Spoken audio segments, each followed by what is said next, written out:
Give me a mic. You got one of them. Got a mic.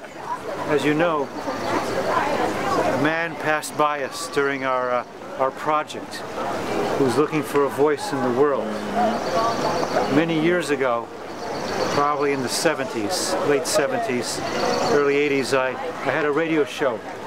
And the project I had in those days, it was called Earth Star Radio, with a couple of other people. And we went around the country and did various things, but the most important thing we did toward the end was I believed that many people have no place to be heard.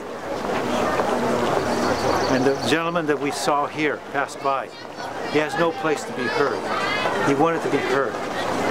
And so as I'm walking in, the only day that I look like I'm wearing a suit, I get to be a suit guy who's been at Volt Hall and am in some way an instigator of a project which is supposed to help heal the planet.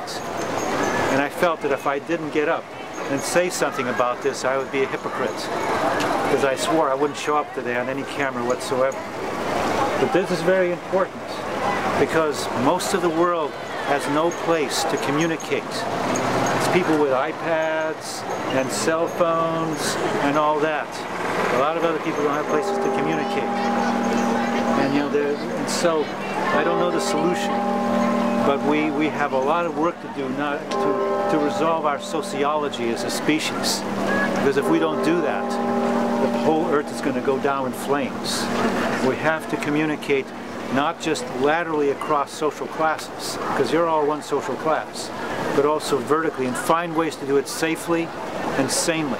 We haven't discovered those ways. I couldn't just simply bring them up here to the stage and say, talk.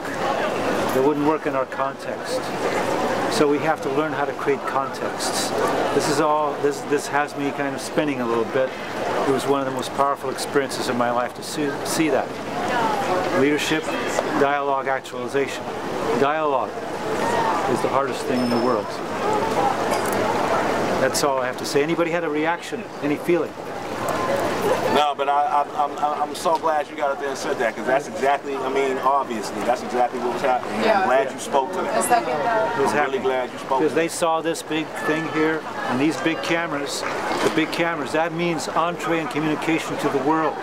Why should only you have that communication to the world? Yeah. Those who don't have that access wind up being violent.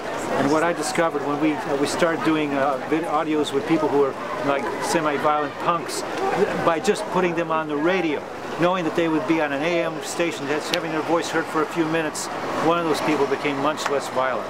And that just gave me a hint. I haven't made any progress on that kind of thing in all these years. I just want to say that now.